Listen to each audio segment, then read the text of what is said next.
जय माता दी, सच्चे दरबार की बोलो जय। ॐ देवी चन्द्रघण्टाय नमः। या देवी सर्वभूतेषु मां चन्द्रघण्टारूपेण संस्थिता, नमस्तस्यै नमस्तस्यै नमस्तस्यै नमो नमः। नवरात्रि के तीसरे दिन नवदुर्गा के तीसरे स्वरूप चंद्रघंटा की पूजा की जाती है। यह मां पार्वती का विवाहित स्वरूप है जो साहस और वीरता का एहसास कराता है।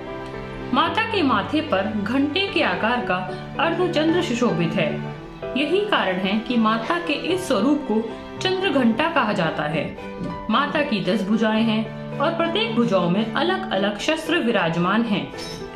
सिंह पर सवार माता की घंटे सी भयानक ध्वनि से दानव, दैत्य और राक्षस कांप उठते हैं।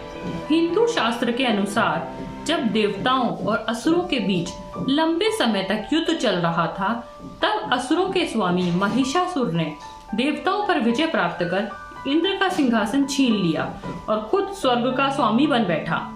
इसे देखकर सभी देवतागण काफी दुखी हुए। स्वर्ग से निकाले जाने के बाद देवतागण इस समस्या का हल निकालने के लिए त्रिदेव यानी ब्रह्मा, विष्णु और महेश के पास गए। वहां जाकर सभी देवताओं ने असुरों द्वारा किए गए अत्याचार और इंद्र, चंद्रमा, सूर्य, वायु और अन्य देवताओं के सभी छीने गए अधिकार के बारे में भगवान को बताया। देवताओं ने भगवान को यह भी बताया कि महिषासुर के अत्याचार के कारण स्वर्ग लोक तथा पृथ्वी लोक पर अब विचरण करना असंभव हो गया है। तब यह सुनकर ब्रह्मा, विष्णु और भगवान शिव शंकर अत्यंत क्रोधित हो गए। उसी समय तीनों भगवान के मुख से एक ऊर्जा उत्पन्न हुई। बाकी देवताओं के शरीर से निकली हुई ऊर्जा भी उस ऊर्जा में जाकर मिल गई। यह ऊर्जा 10 दिशाओं में व्याप्त होने लगी।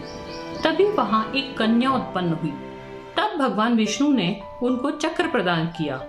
इसी तरह से सभी देवताओं ने माता को अस्त्र शस्त्र देकर सजा दिया। सूर्य ने अपना तेज, तलवार और सवारी के लिए शेर प्रदान किया।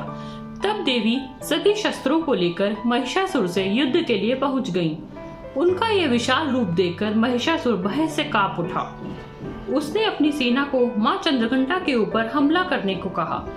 तब देवी ने अपने अस्त्र शस्त्रों से असुरों की सेनाओं को क्षण भर में नष्ट कर दिया और इस तरह मां चंद्रघंटा असुरों का वध करके देवताओं को अभयदान देते हुए अंतर्ध्यान हो गईं। जय माता दी। पिंडज प्रवरारूढ़ा चंडकोपास्त्र कैर्युता, प्रसादं तनुते मह्यं चंद्रघंटेति विश्रुता।